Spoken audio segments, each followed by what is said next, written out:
Hi, everyone. So, it's really awesome to be here in Utrecht, home of the Rabobank, but also my personal home. I live here together with my wife, and she also works for the Rabobank, which, if you think of it, makes us a bankstel, or a couch, but then the joke really doesn't work. But in all seriousness, it is awesome to be here in front of a group of people who are here to learn, to experience and to share ideas, because that is what this keynote is all about learning. Because learning is a fairly important part of our profession.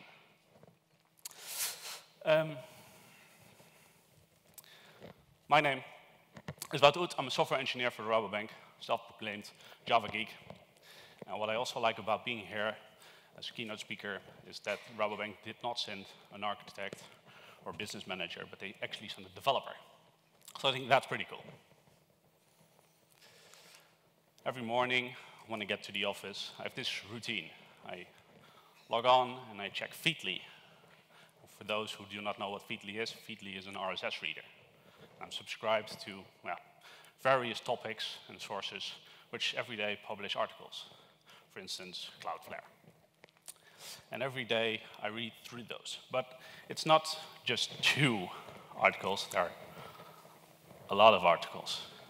And this is something which is happening more and more often, that I get this big list of articles being published. So let's have a quick look what's in there.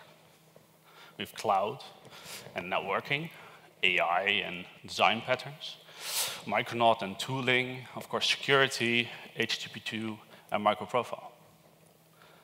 This proves that a lot of stuff is happening in our IT world. The industry as a whole is creating a lot of new technologies. A lot of new fields are being explored, and as a result, many articles are being published. However, I did skip the most important one, because that's XKCD, of course.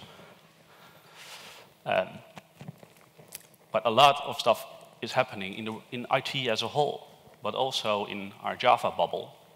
Stuff is happening. With every release of Java, new features are added, new language features are added, and APIs are exposed. And we see that every iteration of Java,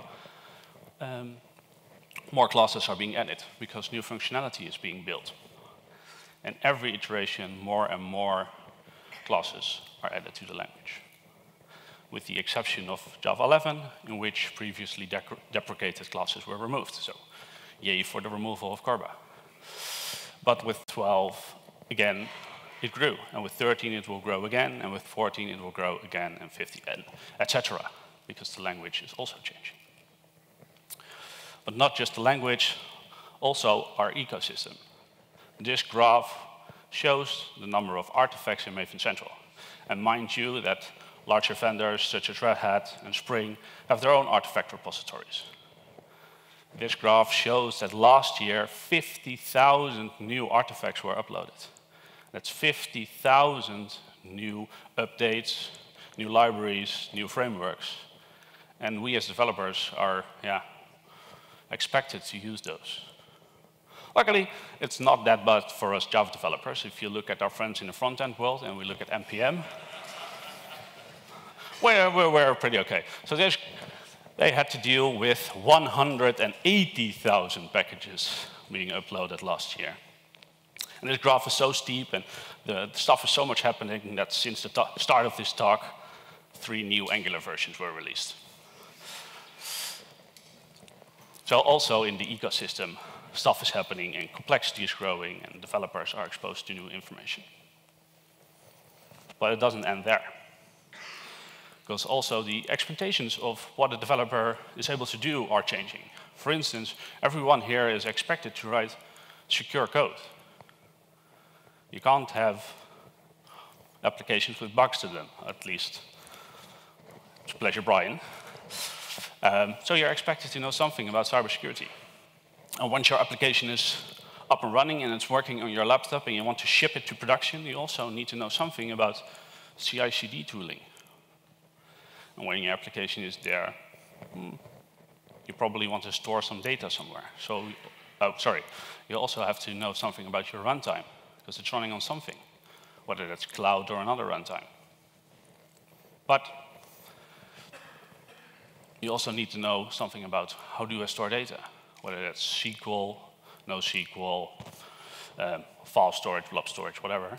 You need to know something about how do I work with these tools, what are the benefits, what are the disadvantages of using this. And then you get questions from users. So you also need to know how to interact with those, because you're probably in a DevOps team, so you get questions from users using incident management or other forms of communication. And if you're working in a DevOps team, you're probably also wondering, is my application even up? Is it running? And am I giving the performance that my customers demand of me? So you also need to know something about alerting, tooling. And finally, you're in a team. You're part of an organization. So there's a way of working. You have to know how to interact with non-technical people, to project managers, to stakeholders, and to users. So that's also something that is expected of you. And this reminds me of something, because I know a couple of developers who have laptops like these with all the stickers. But this shows is that the world around us is changing rapidly. It's the language that's changing, artifacts are changing, and our profession is broadening. And that's quite a lot of information to process as a developer. And there are pretty high expectations. So my question to you is this too much? Is it even possible to keep up with all the changes in this world? Well, I have the answer for you. It's we can. And the first step is relax. It is not as bad as it sounds. Because I don't see this as an issue. I see this as a challenge. I want to be good at what I do, so I'm going to keep updated what I want to do. And for that, you need to set targets. Because there is just too much happening to keep up with it all. So you need to define for yourself, what do I want to keep up with? And it can be as simple as, I want to keep up with the latest spring releases. I want to know what's in them. I want to know how I can use it. And when they are available, I want to use those in my application and push that to production as soon as possible. Or when you're really into microservices, I want to be able to do at least a hello world with all the latest and greatest microservice frameworks. Well, that's something you keep a couple of weekends busy. But also you can just, I want to keep up with Java, because in the language itself there's a lot of stuff happening. I want to know what's in there, how I can use it. I want to motivate my manager that let's go to the latest and greatest version of Java. And for that you need two things really. There's some time, and that's issue one. Because a day contains 24 hours. I sleep about 8 of those. I work about 8 of those. And in the last 8, I don't want to spend all that time on learning. I also want to spend, have a social life, have a normal life. I don't want to keep on learning. So, well, I can't learn while asleep. You get this omelette du fromage thing. So there's a remaining 8 hours. You need to be able to learn at your job. And in this presentation, I'm going to show you how you can learn at your job. But there's something else you need. You need a partner. You need someone who you can discuss with, who you can ask questions to. And our friends at JavaZone, a conference in Norway later this year, they figured it out and they created a small movie about that.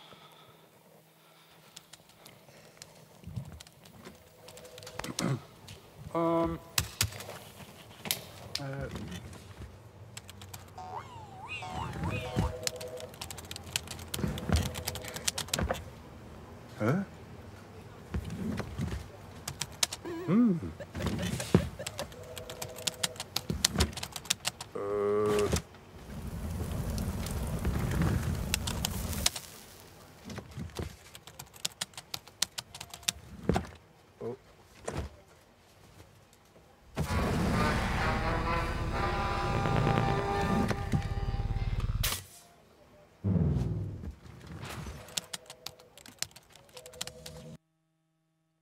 can see, it's vital to have a partner for when the machines turn against us.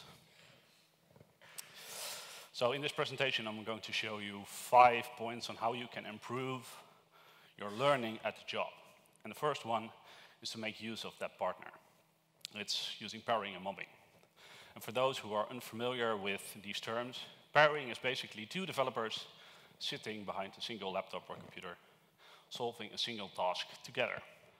And with mobbing, additional developers join or other team members. And when I first heard about this methodology, I was really skeptical, because how can 2 developers, which are solving a single task together, be faster than 2 developers working in parallel? That didn't make sense to me.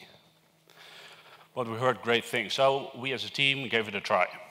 And now I'm totally convinced this is a way better way of doing stuff. Because when you're working together, you're in a constant loop of learning. You're looking at code together. The other developer might solve a problem differently than you were planning to do. And then you can have a discussion on what is better and why. And you go through the code together, and you spot some code, and you make a remark of it. You can have a discussion, and you can learn from each other. He might show you a new API that you are not familiar with, and vice versa. So that's a really cool thing. It's learning from each other, and for that you need a partner. What also is happening is that what we previously sometimes had, we had a bug in production, then the guy who wrote that, he was on holiday, or he just had a kid, or he was ill, and then you have to spend like 2 hours to figure out how the code was actually working, because we have a lot of applications, and that takes additional time. But now, when we have 2 developers who are writing the code, now we always have 2 developers who are familiar with the code. So when one is on holiday, we don't have that issue anymore. Another additional benefit is that when 2 developers are writing the code, you get an implicit code review, because both developers are responsible for that code. So we have way less code reviews, and that's really cool. But it is quite intense. You can't do this stuff all day, at least I can't, because sitting together is quite intense. But I would really encourage you to give this a try, and it takes some getting used to. I must admit, it took us a couple of weeks to get used to it. But if it's not for you, or you can't convince your manager of this way of working, then option number 2 might be for you. This is a Stash. It's a code reviewing tool or Git frontend, which most of the teams will use, or a similar tool. And most of the teams use this for their code reviews. And when I visit teams, I see a couple of developers, usually with headphones on, focused on their computer. And at some point, one will shout, "Hey, I sent you a pull request. Can you have a quick look?" And then an hour later, or after lunch, or maybe even the next day, you get a response. But this is not a really productive way of working. But what is a really good way of working is to sit next to that developer. Let him explain, hey, this is the story, we need to implement this. In the code I saw this needed to be changed, and I implemented it this way. Now you have a background of what needs to be changed and why. And now you go through the code together. And basically you get the same benefits of when you're pairing and mobbing, but it's less intense and it takes only half an hour. Because what you lose when using such a tool is emotion. You can't convey information using such a tool. It's similar with texting. If you ever had a fight over text with your partner, that's because you can't convey the information properly. And when you're sitting together, then you can. And you can really feel how the other one is feeling and interact on that. So that was point 2. Let's move to point 3. And that is what I'm currently doing. Presenting about a subject. Because when you're presenting, you're forced to know the subject matter at a certain level. That is a target on its own, but also you're practicing how to convey information. Basically, you're teaching. And with teaching comes learning, because the other one is learning from you. And this is what presenting is all about. If you know how to convey information, you're pretty good at being a teacher. And this conveying of information can also be useful during retrospectives, during refinements, or other sessions. However, it doesn't need to be in front of a group like this. It can also be in front of a group of a single person. Because this is also presenting. Recently, I did a hobby project using Quercus, a microservices framework, which uses GraalVM to do some awesome stuff. And I was really enthusiastic about it. So at one point, I called in a colleague, look what I built. And it can do this, and it can do this, and compared to Spring, it does this better, but this is slightly worse. And I conveyed my enthusiasm to him. And now we are looking into if we can use Quercus for our next microservices, because he is also enthusiastic. And he knows the benefits and the disadvantages because I told him, and he's looking into it as well. So that's a benefit of presenting. Fourth one. And this is my favorite one. Because who is unfamiliar with this is a stroopwafel, and it's untranslatable. But if you never had one, they're awesome. And if you're a speaker today, there are some in the speaker's lounge. But if not, go to a supermarket, they all have them. They're awesome. And you can earn them. You can earn them in two ways, as a reward. You do this once a sprint, or once a week, whatever you like. And every team member gets 1 minute to present their biggest success. And then the team can vote. And whoever gets the most votes, he earns that stroopwafel. But that's not really spectacular. But the next one is you also need to spend a minute or less presenting your biggest flaw, your biggest mistake. What mistake did you make? Because experience is defined by the number of mistakes you've made and the number of mistakes you've learned from. And now by presenting your mistake, you're giving your whole team or a part of your organization an opportunity to learn from your mistake. And that is an opportunity to grow as a team. Because what this also creates is an environment where it's okay to make mistakes, because we're all human, mistakes are bound to happen. But it would be a shame if you do not learn from this mistake. It is an opportunity to share this mistake with others and as a team learn from it as a whole. And what I also like about this approach is that it doesn't cost that much, a couple of euros, and it also doesn't take up a whole lot of time. So it's a quick win and also a fun activity to do. And then my final sheet, or final point, it's create time. And that's really easy to say, but most of your agendas will be pretty full. And it can also, sometimes managers are really not that keen to spend a couple of hours a week, sprint, on experimenting or on learning. But it is a good way to learn. And this is how you convey your manager.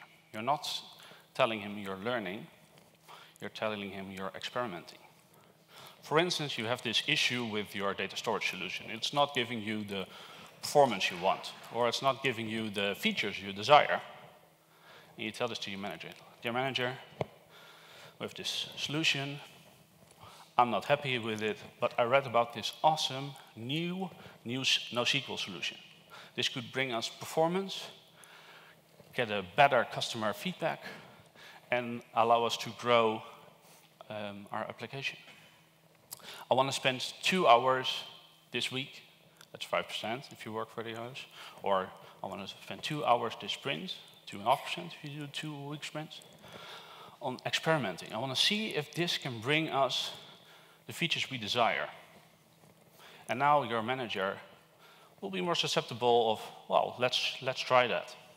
And in that process, you are learning, but you're also helping your organization to try new technologies who might bring you the performance or functionalities you desire.